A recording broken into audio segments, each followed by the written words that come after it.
Welcome you all to yet another lecture on the elective course Information Security. We are currently discussing the fifth module. In our previous videos, we have covered the comparison between the digital signature and the conventional signature. We also talked about what is the digital signature process, in which we discussed the concept of the need for keys and the message digest.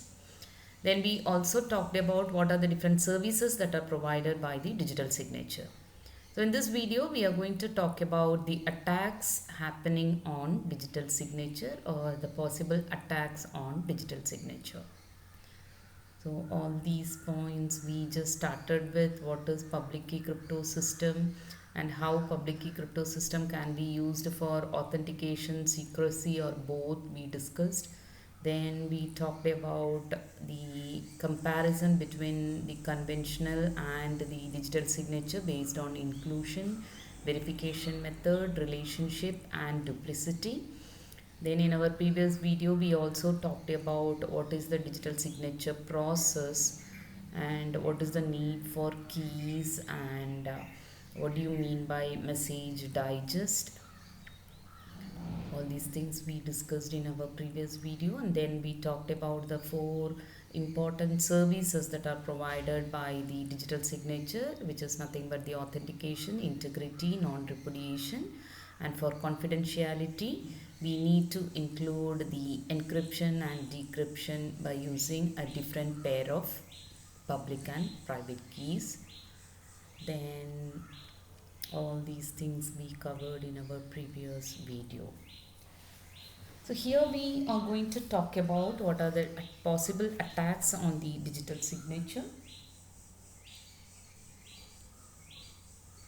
When you take the attacks on digital signature, we can have attack types and forgery types also. So these are the different attack types, the different kinds of attacks on the digital signature. And these are the different kinds of forgery attacks that happen on the digital signature.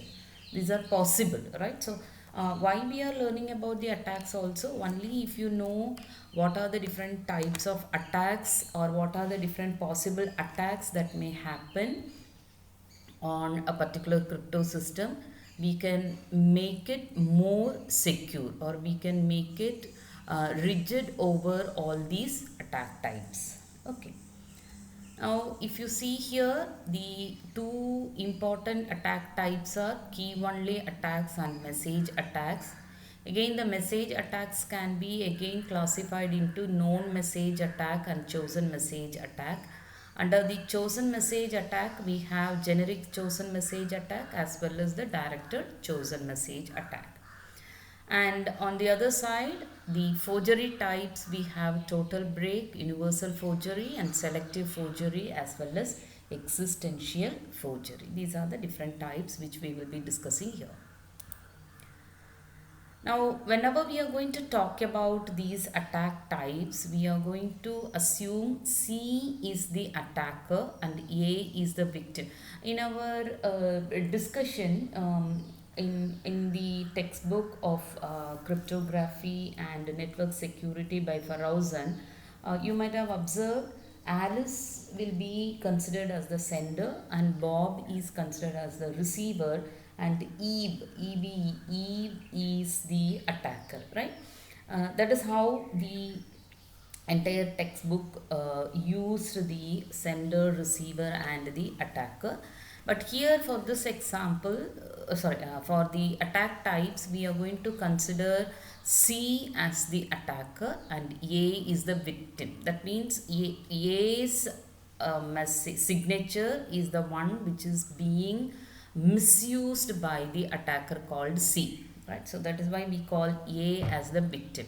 A is the signer, right? He is the legitimate signer, but his signature is being misused by the attacker called C. That is how we are going to proceed with the discussion, right? So C is considered to be the attacker and A is considered to be the victim. Victim means he is the legitimate signature and A's signature is misused by C, right? So A's message and signature are under attack. This is just for discussion, and in your notes you need not write it. Just for the discussion, I am just giving you who is C and who is A. Even if you are going to write in your notebook also, you can write it like this, considering an example here as C as the attacker and A as the victim, and the message and signature of A is under attack. Like that you can take notes also if you want. Now the first attack type is called as key only attack. The key only attack is same as the ciphertext only attack, which we discussed in our first module. What are the different types of attacks that may happen on the information? Ciphertext only attack, known plain text attack, chosen plain text attack. Like that we discussed different types of attacks that may happen on a crypto system. So key only attack is similar to your ciphertext only attack, right? So in the key only attack, what happens? The public key of A is the victim, right? Who is the legitimate signer. So public key of A is available to everyone. We know that the public key will be always exposed to everyone. Whoever wants to use the public key, they can retrieve the public key. Now the public key of A is available to everyone. So that means it is also available to C. Now what C is going to do? C is the attacker, right? So what C is going to do? C makes use of this fact and he tries to recreate the signature of A, and he digitally sign the documents or any kind of messages that A does not intend to do. So A is not sending any kind of message, but what C will do, he will recreate the signature of A. How he is going to recreate? Using the public key of A, he is going to recreate the signature of A, and any message which A does not intend to do will be signed by C and it will be sent to the receiver. So receiver thinks that actually the document is signed by A. But in reality, A has not signed the document. Who has signed it? C has signed it. How C has signed it? Because C has got the public key of A, and using this public key, A will be, public key of A, C will be recreating the signature. Okay, so what happens? Obviously, this would cause a great threat to the authentication. Because A and the signature on the C idunadu. C is using the signature of A. So obviously, it is a threat to authentication of the message, which is non-repudiated.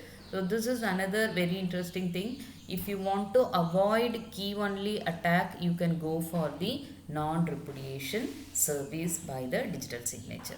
So here if you have non-repudiated, as A cannot deny signing it. Otherwise A can say I did not sign that particular document. Okay.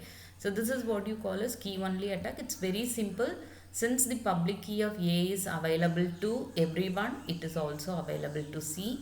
So what C will do? C will be recreating the signature and he will use the signature for signing any kind of document or message, and it will be sent to the receiver. The receiver will think that the document comes from A because he doesn't know the signature is created by C. He assumes that the signature has come from A himself. So key only attack is actually a problem or a threat to the authentication of the message. So to avoid this problem, you can go for the non-repudiation service. Another one is called as message attacks. Message attacks, one we have already seen. It can be known message attack or it can be chosen message attack. Let us see what is known message attack. So in the known message attack, what C will do? C has got few previous messages and signature pairs of A. Message and signature pairs of A is already available with C. Now what C will do? C tries to forge the signature of A onto the documents that A does not intend to sign. And how he is going to do? He can use the brute force attack, that is by analyzing the previous data to recreate the signature. So he will, suppose imagine around 20 message signature pairs have been retrieved or have been collected by C. Now what C will do? C will be analyzing these 20 message signature pairs. ഒരു 20 message signature pairs already C collect ചെയ്ത് വെച്ചിട്ടുണ്ട്. ആരതാണ്? എൻ്റെതിന് C collect ചെയ്ത് വെച്ചിട്ടുണ്ട്. Now what C will be doing? C will be analyzing this message and signature pair, and after analysis he will try to recreate the signature of A, and he will send the documents or the messages which he wants to send to the receiver. So this attack is similar to your known plain text attack in the encryption. We had already seen this is ciphertext only attack, and known message attack is similar to your known plain text attack. And another attack is what you call as chosen message attack. So chosen message attack is similar to the chosen plain text attack. Okay. Now what C is going to do? C somehow tricks A, and he will make A to sign one or more messages. And now C has got message signature pairs, right? So കുറച്ച് messages, C ന് വേണ്ടുന്ന കുറച്ച് messages he is going to ask A to sign. So A will be signing those documents, and this message signature pairs will be now available with C. Now what C can do? He can have either generic chosen message attack, or he can have direct chosen message attack. Directed chosen message attack. So in the generic chosen message attack, what happens? C is the attacker. So C will trick A to digitally sign the messages that A does not intend to do, and without the knowledge about A's public key. So A's public key ഒന്നും സീൻ്റെ അടുക്കയില്ല. പക്ഷേങ്കിൽ C എന്ത് ചെയ്യുന്ന എൻ്റെ അടുക്കുന്ന കുറച്ച് documents sign ചെയ്തിട്ട് മേടിച്ചു ആര്? C. So he has got lots of message and signature pairs. Now without using A's public key, he doesn't know what is the public key of A, but he has got some message signature pairs. So these pairs will be used for analyzing the signature, and he will try to recreate it. Whereas direct chosen message attack, what happens is, in this method C has the knowledge about A's public key, right? Ibda he doesn't know what is A's public key, but here he knows the public key of A, and he obtains A's signature also on the message and replaces the original message with the message C wants A to sign. Okay. So here he is going to ask A himself to sign the documents, then he is going to analyze over it, then he recreates the signature. Here what happens? C knows about the public key, and he is going to get the signature of A on the messages. Some messages he will ask A to sign. Then he will be replacing the original message with the message he wants to send. He wants A to sign. So that message will be replaced here with that particular signature. For example, what C is going to do? C asks A to sign document 1, right? C asks A to sign document 1. Document 1 ഞാൻ sign ചെയ്ത് കാണിച്ചത്. But what he is going to do? He will be replacing document 1 with document 2 or document 3. Document 2, document 3 is actually created by C. So what he does? He replaces document 1 and he uses document 2 or 3, whatever document he wants to send to the receiver, that will be replaced. This is what you call as direct chosen method. So here directly he is going to get the signature from A, but the message will be replaced. But here what happens? He is going to trick A to digitally sign some messages, and without the knowledge of A's public key, he tries to recreate the signature is here. So that is what you call as chosen message attack. So these are the three types of attack. So key only attack is something similar to ciphertext only attack. Known message attack is something similar to known plain text attack, and chosen message attack is something similar to chosen plain text attack.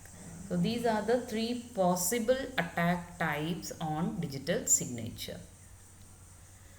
Then we have forgeries also, right? Different forgeries also. Now, if the attack happens, if any of these attacks, whether it is key only attack, known message attack, chosen message attack, right? If any of these attacks happen, or if any of these attacks is successful, the result is actually forgery. When C is recreating the signature of A, we can call it as forgery also. Now, these forgeries can be classified as total break, universal, existential, then selective forgeries. Can you understand? Right? If attack happens, that means C has recreated the signature. C A signature generally we call it as forgery, right? So the result of attack is always a forgery. Now this forgery can be categorized as total break, then existential, selective, or universal, right? I hope all of you can understand this particular point. If any of these attacks, whether it is key only, known message, chosen message attack, if any of these attacks happen, it is nothing but the forgery. Why? Because C is recreating the signature of A for the document which A does not intend to send. So obviously it becomes a forgery. Now these forgeries can be classified into total break, universal, selective, or existential forgery. So first one is total break. So total break is nothing but an adversary. Adversary is nothing but C here. C is the attacker, right? So attacker can recover the private information and the keys used by the signer, right? So all the private information, the private keys and the private information that is used by the signer will be collected by the attacker. Then he can easily recreate any possible signature on any message. So obviously our signature signer is A here. If you get A's private key, then it becomes very easy for C to recreate the signature and on any message. So if you lose that private key, obviously it becomes a total break forgery. Now another forgery type is what you call as universal forgery. So universal forgery is the creation of valid signature for any given message M. C is trying to recreate a valid signature for any kind of message. Then you call it as universal forgery. So here what happens? C gets the private key. So obviously he can recreate the signature which will become a valid signature. And here also in the universal forgery, the attacker will try to create a valid signature for any given message. Then you call it as universal forgery. Then in the existential forgery, it is the creation of any message signature pair where signature is sigma here, right? So message is M, right? So that is what is given. Valid signature is sigma and message is denoted as M. So what the attacker will do? The attacker will create the message signature pair, right? What is message signature pair here? M comma sigma. and sigma was not actually produced by the legitimate signature. So in the existential forgery, the attacker C will create message signature pair, and the signature will not be from the legitimate signer.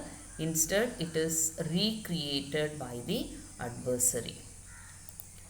Then the last forgery type is what you call a selective forgery. So in the selective forgery, again it is a creation by an adversary of a message signature pair where M has been chosen by the adversary prior to the attack.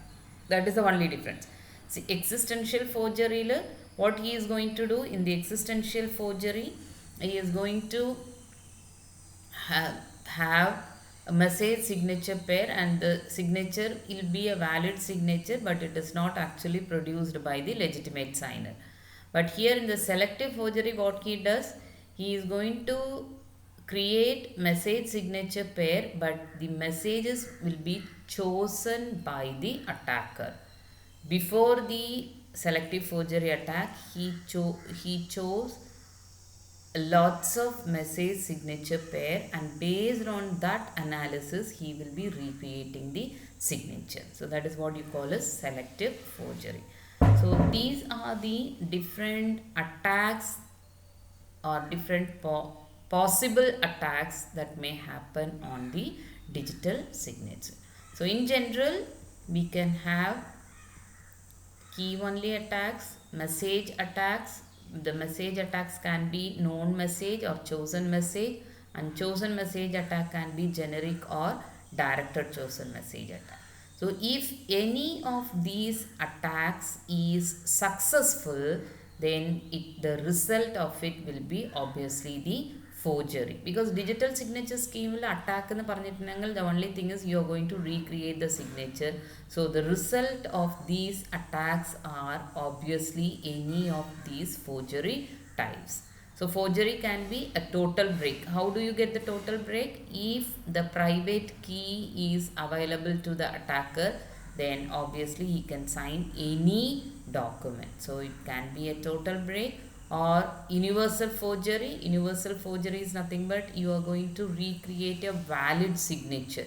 If you recreate a valid signature and message pair, obviously it becomes a universal forgery. On any message, if you are going to have a valid signature, that's it. It becomes a universal forgery. Whereas in the selective and existential forgery, they are going to recreate the message signature pairs, but in the selective case, the attacker will choose the message, what kind of message is to be paired with the signature. That will be decided by the attacker. That is the only difference between selective and existential forgery.